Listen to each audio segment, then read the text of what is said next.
नमस्कार दोस्तों। ये मीडिया वाले उद्योगपतियों के कंट्रोल में है। मुझे कभी कभी लोग पूछते हैं कि मोदी जी आप थकते नहीं हो। अब कल मैं दिल्ली में था सुबह, फिर कर्नाटका में, फिर तमिलनाडु में, फिर रात को आंध्र में और अभी तेलंगाना में। मीडिया गुलाम हो गया, गोदी मीडिया हो गया। ये नहीं पूछता कि आप काम कब करते हैं, आप तो दिन भर रैली में नजर आते हैं।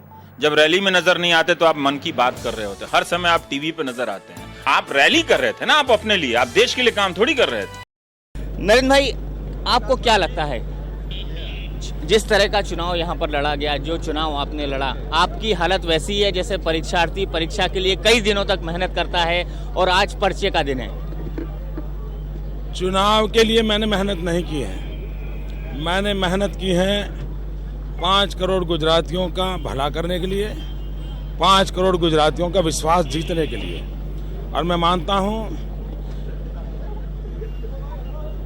वो काम शायद रंग ले आए चुनाव में। आपको क्या लगता है, नरेंद्र मोदी इन गलियों में कई बार घूमे होंगे, कई बार इसी तरह चले होंगे, कई महत्वपूर्ण वर्ष आपने इन गलियों में गुजारे हैं, सामने आरएसएस का हेडक्वार्टर है, लेकिन Narendra Modi as a public figure, एक पब्लिक पर्सनैलिटी, वो आप पहले भी थे, लेकिन चुनाव के दौरान क्या अंतर महसूस करते हैं दोनों में? एक बैकरूम बॉय। मैं हमेशा संगठन का कार्यकर्ता रहा हूं। अब मेरी भूमिका बदल गई है तो मुझे थोड़ा समय इन कामों में लगाना पड़ता है, जनता के बीच में रहना पड़ता है, उनकी ओर भी देखना पड़ता है। पहले तो सिर्फ संगठन को देखता था, तो वर्कलोड बढ़ा है। मोदी जी, दूसरा जो मुद्दा है, आपको क्या लगता है, आपका खुद का एनालिसिस क्या है, क्या विधानसभा चुनाव परिणाम होंगे? पहली बात, गुजरात को जिस प्रकार से बदनाम किया गया है, आज शांतिपूर्ण मतदान होगा, अधिकतम मतदान होगा। जिन जिन लोगों ने गुजरात को बदनाम किया है उनको ये करारा जवाब होगा। जहां तक चुनाव नतीजों का सवाल है, मैं तो जनता की पल्स को जानता हूं, लेकिन इस बार तो ओपिनियन पोल भी वही बात कह रहे हैं जो आमतौर पर जनता का मिजाज है। आपको क्या लगता है अब आपकी पॉलिटिकल एम्बिशन क्या है, गुजरात या उससे आगे? नंबर 1, मेरी पॉलिटिकल एम्बिशन पहले भी नहीं थी, आज भी नहीं है, आगे भी नहीं है। मेरा जीवन मिशन से जुड़ा हुआ है, एम्बिशन से जुड़ा हुआ नहीं है। नरेंद्र मोदी के लिए मणिनगर से दिल्ली कितनी दूर है? मैं मणिनगर को ही अपना सब कुछ मानता हूं, इसलिए मैं और दूरियों को नापता नहीं रहता हूं। लोग कहते हैं कि नरेंद्र मोदी आने वाले समय में प्रधानमंत्री पद के लिए भी दावेदार हो सकते हैं, आपको क्या कहना है? भैया, मैं तो मुख्यमंत्री का भी कभी दावेदार नहीं रहा। मैं किसी चीज का दावेदार नहीं हूं। मैं एक कार्यकर्ता हूं और कार्यकर्ता के रूप में काम करना यही मेरा काम है। इससे अधिक मैं सोचता नहीं हूं। मतलब आप अपना कार्यक्षेत्र गुजरात को भी बनाए रखेंगे, राष्ट्रीय राजनीति में क्या रोल होगा आपका? मैं वो व्यक्ति हूं जिसने अपना निर्णय कभी नहीं किया। मेरी पार्टी ने मुझे जब जो कहा वो मैंने किया। कभी मुझे हिमाचल भेज दिया, हिमाचल चला गया, हरियाणा भेज दिया, हरियाणा चला गया, जम्मू कश्मीर भेज दिया, जम्मू कश्मीर चला गया, गांधीनगर भेज दिया, गांधीनगर चला गया। मैं अपने निर्णय कभी करता नहीं हूँ। नरेंद्र भाई, एक आखिरी सवाल, एक बैकरूम बॉय नरेंद्र मोदी जो पॉलिटिकल स्ट्रैटेजी बनाते थे, पार्टी को चुनाव लड़वाते थे, और एक मुख्यमंत्री, दोनों के रोल में आप किस तरह काम करते हैं? बहुत बड़ा अंतर होता है। संगठन के कार्य के लिए अलग प्रकार के प्रायोरिटीज रहती हैं, सरकार के काम के लिए अलग प्रायोरिटी रहती है, लेकिन दोनों में एक महत्वपूर्ण बात होती है। एक होनी चाहिए संवेदना, दूसरी होती है ह्यूमन रिसोर्स को मोबिलाइज करना। वो जो मेरा संगठन का अनुभव है वो मुझे गवर्नेंस में बहुत काम आ रहा है, और मैं समझता हूँ उसी के कारण मुझे हमेशा अपने काम में सफलता मिली है। दोस्तों, कभी भी किसी भी परिस्थिति में एक झूठ को बार बार बोला जाए तो वो सच लगने लगता है। दोस्तों, हमारे देश के हालात किस तरीके से बने हुए हैं ये आप सबसे छुपे हुए नहीं हैं यहाँ पर दोस्तों। लेकिन एक बात बहुत ज़्यादा ध्यान देने वाली है कि जो भारत की जो जनता है उसको क्या निर्णय लेना चाहिए, क्या निर्णय नहीं लेना चाहिए। दोस्तों, हमारा देश जो चुनाव है 2024 के, उसकी कगार पे खड़ा हुआ है और बहुत जल्दी हम लोग अपनी वोटिंग जो है वो दोस्तों देने जा रहे हैं। यहाँ पर जितनी भी तमाम पार्टियां हैं दोस्तों, उनकी की पूरी ताकत है कि आपको इन्फ्लुएंस कर सकें ताकि आपका वोट उन पार्टी तक जाए। अब ये जो दोस्तों जो पार्टियों को वोट देने का जो सिलसिला है और ये जो एक पूरा का पूरा मामला है यहाँ पर, और हर उस तरीके से आपको लीगल इलीगल या हर उस तरीके से आपको लुभाने की कोशिश की जा रही है ताकि आप अपना वोट उस पार्टी को दें और उस पार्टी के जो भी उम्मीदवार हैं उसको जिताएं। दोस्तों इसमें कोई गलत बात नहीं है कि आप अपने मन मर्जी का, आप अपने पसंद का नेता चुनें, लेकिन नेता चुनने से पहले दोस्तों यहाँ पर हमको बहुत गंभीरता से एक बात पर विचार करना चाहिए कि हमारे देश के लिए हमारे आसपास जिस स्थान पर हम रहते हैं, जिस जगह पर हम रहते हैं, उसके लिए आपको किसको चुनना है। कौन ऐसा नेता है जो आपके साथ जो वादे किए हैं उसको पूरा कर सके, और कौन ऐसा नेता है जो आपके लिए लड़ सके और जो देश के लिए दोस्तों काम कर सके। दोस्तों यहाँ पर जैसे जैसे चुनाव नजदीक आ रहा है वैसे वैसे जो बहुत सारी पार्टियां हैं वो अपने अपने एजेंडा लेकर के काम कर रही हैं, और ऐसे बहुत सारे यूट्यूबर्स और जो टीवी चैनल हैं वो अपने अपने काम में लग गए हैं, बहुत तेज गति से लग गए हैं। दोस्तों निकल कर ये मीडिया वाले उद्योगपतियों के कंट्रोल में है। उद्योगपति कहते हैं इनको, भैया आज ये छापना है, आज चलो चांद की बात करेंगे, कल भैया मोदी जी कॉर्बेट पार्क जा रहे हैं, कॉर्बेट पार्क की बात होगी, चलो भैया आज 370 की बात करो, चलो भैया आज जम्मू कश्मीर की बात करो। अरे भाई रोजगार की बात कब करोगे? किसानों की समस्या की बात कब करोगे? और ये चलता जा रहा है, चलता जा रहा है, चलता जा रहा है। हिंदुस्तान का युवा देख रहा है, कह रहा भैया ये हुआ क्या? जिस तरीके से जब खाना रखा होता है तो चूहे निकल करके आते हैं और अपने खाने को बटोरने की कोशिश करते हैं, इसी तरीके से दोस्तों बहुत सारे यूट्यूबर्स और बहुत सारे जो जितने भी टीवी चैनल वाले हैं वो निकल करके आ रहे हैं और जो अपना जो एजेंडा है उस पार्टी का उसको साधने का काम कर रहे हैं। दोस्तों मैं यहाँ पर इस वीडियो के माध्यम से कुछ फैक्ट आप लोगों के सामने रखना चाहता हूँ कि जो पूरा का पूरा दिल्ली में जो भारत की राजधानी है वहाँ जो माहौल बना हुआ है, जो एक केओस की स्थिति बनी हुई है दोस्तों, उसको जानने की कोशिश करेंगे। दोस्तों हमारे दिल्ली के जो मुख्यमंत्री हैं वर्तमान में अरविंद केजरीवाल, उनको लेकर के दोस्तों बहुत ज़्यादा असमंजस की स्थिति है और बहुत ज़्यादा रोमांच जो है वो बढ़ चुका है।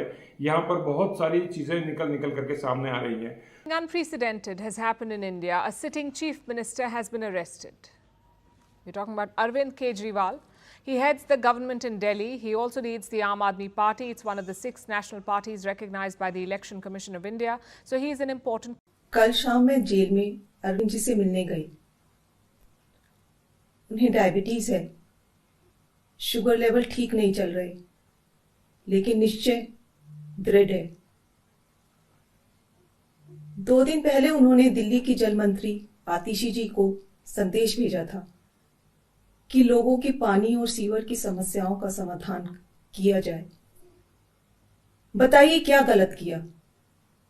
लोगों की समस्याओं का समाधान तो होना ही चाहिए। इस बात पर भी केंद्र सरकार ने आपके सीएम पर केस कर दिया। क्या ये लोग दिल्ली को तबाह करना चाहते हैं? क्या ये लोग चाहते हैं कि लोग अपनी समस्याओं से जूझते रहें? इस बात से अरविंद जी को बेहद पीड़ा हुई है। दोस्तों अब यहाँ पर कुछ पॉइंट मैं आपके सामने रखता हूँ और ये पॉइंट अगर आपके पास में थोड़ा सा भी दोस्तों एक समय है जिससे कि आप इन बिंदुओं के ऊपर, इन पॉइंट्स के ऊपर सोच सके तो सोच के देखिएगा और फिर बताइएगा कि आपको क्या लगता है, आपको क्या महसूस होता है, क्या सही है या क्या गलत है। दोस्तों यहाँ पर किसी भी प्रकार का जो डाटा है उसको मैनिपुलेट करके अपने पसंद की जो रिपोर्ट आप दिखाना चाहते हो, उस रिपोर्ट की जो हेडलाइन है, अखबारों की कटिंग से जो विदेशी जो बाहर की जो कंपनीज हैं उनके सर्वे दिखा करके आपको ये इन्फ्लुएंस करना मेरा बिल्कुल उद्देश्य नहीं है कि आप उसको देख करके जाने, समझें और बुझें।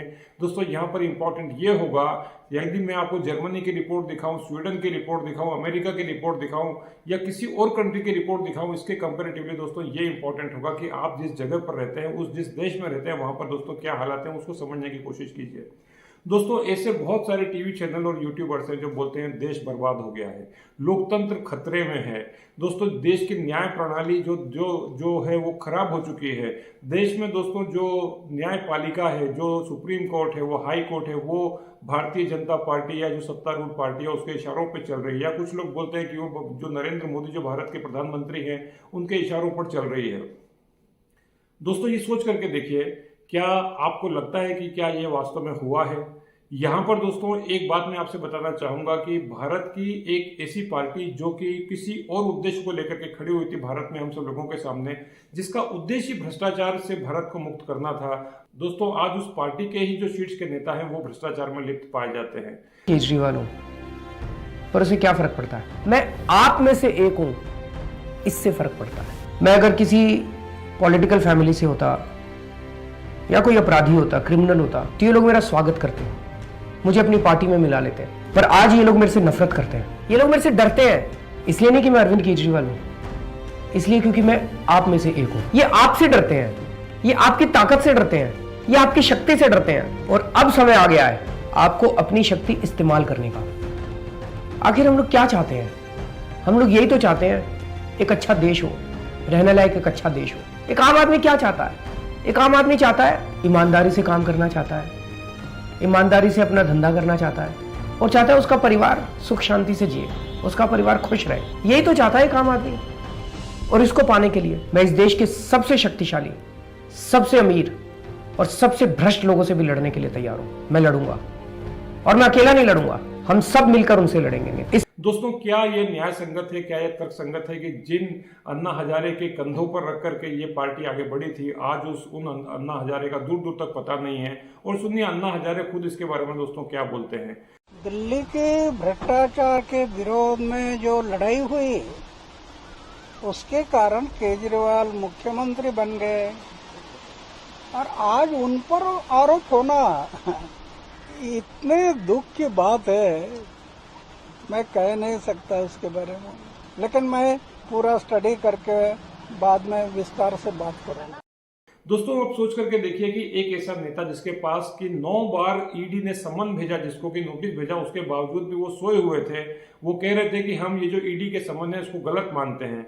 दोस्तों ये जो कानूनी कार्रवाई है, ये जो पूरी की पूरी जो लीगल एक्शंस जो होती हैं, इसका जवाब आपको देना होता है। चाहे आप उससे सहमत हो तो भी जवाब देना होता है, ना सहमत हो तो भी जवाब देना होता है। 9 बार समन देखने के बाद में भी दोस्तों कोई कैसा इतना गहरी नींद में सो सकता है कि उसको कोई फर्क ही नहीं पड़ता। और दोस्तों वो जब लोगों के सामने आते हैं तो वो उस समन को फाड़ करके दिखाते हैं कि हम इसको बिल्कुल भी नहीं मानते। क्या ये दोस्तों भारत के लोकतंत्र के लिए सही है? दोस्तों यहाँ पर जब गिरफ्तारी होती है तो पूरा हंगामा मच जाता है। हर एक नेता निकल करके सामने आता है, चाहे वो राघव चड्ढा हो, चाहे वो आतिशी हो, चाहे वो सुनीता केजरीवाल ही क्यों ना हो, और निकल करके आकर के बताते हैं कि ये बहुत गलत हुआ है। वो इस सो कॉल्ड शराब घोटाले का पैसा ढूंढ रहे हैं। अभी तक किसी भी रेड में एक पैसा नहीं मिला। मनीष जी के यहां रेड मारी, संजय सिंह जी की यहां रेड मारी, सत्येंद्र जैन जी की यहां रेड मारी, एक भी पैसा नहीं मिला। हमारे यहां रेड मारी, मात्र 73,000 रुपए मिले। तो वो इस सो कॉल्ड शराब घोटाले का पैसा है कहां? अरविंद जी ने कहा है कि इसका खुलासा वे 28 मार्च को कोर्ट के सामने करेंगे। सारे देश को सच सच बताएंगे कि इस सो कॉल्ड शराब घोटाले का पैसा है कहां, उसका सबूत भी देंगे। अरविंद जी बहुत सच्चे, देशभक्त, निडर और साहसी व्यक्ति हैं। उनकी लंबी आयु, सेहत और सफलता की कामना करना। उन्होंने कहा है, मेरा शरीर जेल में है लेकिन आत्मा आप सबके बीच है। आंखें बंद करो, मुझे अपने आसपास महसूस करोगे। जय हिंद। दोस्तों भारत में लोकतांत्रिक प्रणाली के ऊपर यदि आप विश्वास करते हैं, भारत की यदि गणतंत्र पर आप विश्वास करते हैं, तो भारत की जो जितने भी जो लीगल एक्शंस है उसके ऊपर भी आपको विश्वास करना होगा और आपको ये प्रूव करना होगा कि आप बिल्कुल बेकसूर हैं। दोस्तों 100 करोड़ का मामला जो है शराब घोटाला जो अरविंद केजरीवाल जी के ऊपर लगा है, वो छोटी सी चीज नहीं होती है, वो एक बहुत बड़ी चीज होती है। और आपके ऊपर जब ऐसे एलिगेशंस लगते हैं भ्रष्टाचार के, और यदि आप वास्तव में दूध के धुले हैं, तो दोस्तों आपको इसके बारे में आकर के बताना चाहिए कि वास्तव में ये प्रूफ है, ये सबूत है। और दूसरी चीज यदि आप न्याय प्रणाली का आप साथ नहीं देते, यदि आप ऐसी जो एजेंसीज हैं जिनके बारे में आप अपना सारा का सारा डिस्क्लोजर नहीं करते, तो आप निश्चित रूप से ही संदेह के गिरफ्त में आते हैं। और अब दोस्तों कुछ यहाँ पर तथ्य हैं जिसके बारे में मैं आपको बताना चाहूंगा कि ऐसे लोग जो यूट्यूबर्स हैं, जो अपने आप को एक सच्चा देशभक्त बोलते हैं, जो खुद की देश में नहीं है, वो बाहर बैठ करके अपने आप को सच्चा देशभक्त बोलते हैं। क्या ये कितनी हास्यास्पद बात है कि वो भारत में लोगों को देशभक्ति का पाठ सिखा रहे हैं और वो किसी दूसरे देश में जाकर के बैठे हुए हैं। तो पहले यदि आप भारत से प्यार करते हैं, भारत से देशभक्ति करते हैं, तो भारत में तो आइए। वहां दूर से रह करके चिल्लाना, वीडियो बनाना, उसका क्या मतलब होता है। दूसरा दोस्तों, यहाँ पर आपको बताना चाहते हैं कि देश की डेमोक्रेसी को बचाने के लिए जो PMLA है, जिसको कि बोलते हैं prevention of money laundering act, वो दोस्तों लगा हुआ है अरविंद केजरीवाल जी के ऊपर और उनकी पार्टी के ऊपर। और उनको ये दोस्तों साबित करना है कोर्ट के सामने कि वो बिल्कुल बेकसूर हैं। और उसके लिए दोस्तों मेरा मानना यह है कि उनको पूरी तरीके से जो न्याय प्रणाली है, जो एजेंसीज है, उनके साथ में कोऑपरेट करना चाहिए।